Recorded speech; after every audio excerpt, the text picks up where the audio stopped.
one of the objectives when you're representing a company for acquisition is to get the buyer to stop focusing on current and past performance, right?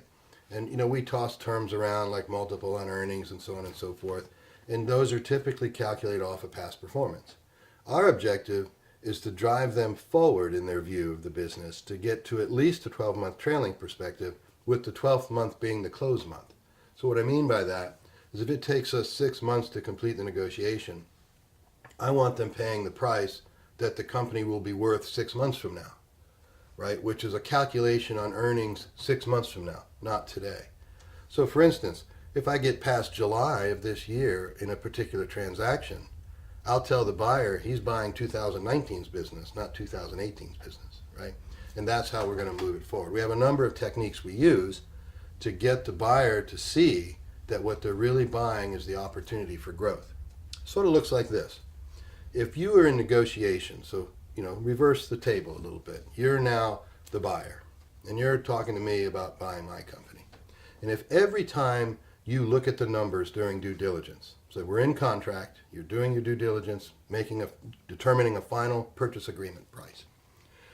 And every time you look, we're doing either as good or better than we said we were going to do in all of our KPIs, whatever they are. What are you motivated to do? You are now motivated to accelerate the acquisition. Simple reason is I, the seller, am taking value off the table. I'm getting the value that I'm building in my business at that point. The price is in effect going up, right? It's value you're not going to get as the buyer. So you want to get that value, you want to move more quickly.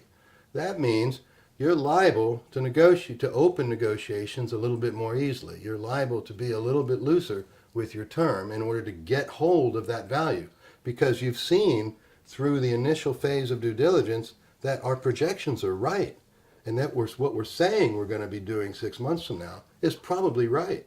And that's the value you want. So the sooner you own it, the sooner you get that value. Now, the reverse is also true. If you're on the other side of that curve, and every time you look, the company's doing not quite as good as they said they were going to do, what's your motivation? Your motivation is to slow down.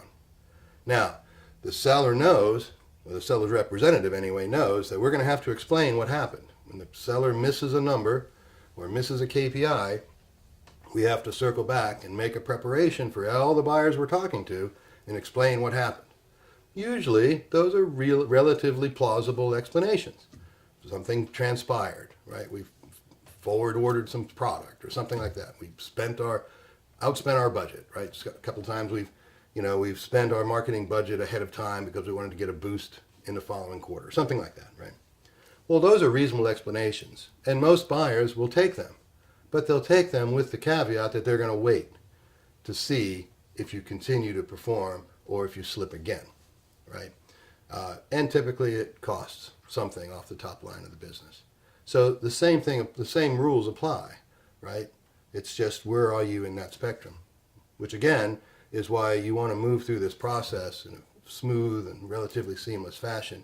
You don't want to miss numbers, and you need to stay focused on hitting your numbers and running your business, and use a third party. If not us, somebody else, but use somebody to do all this work and all this negotiation.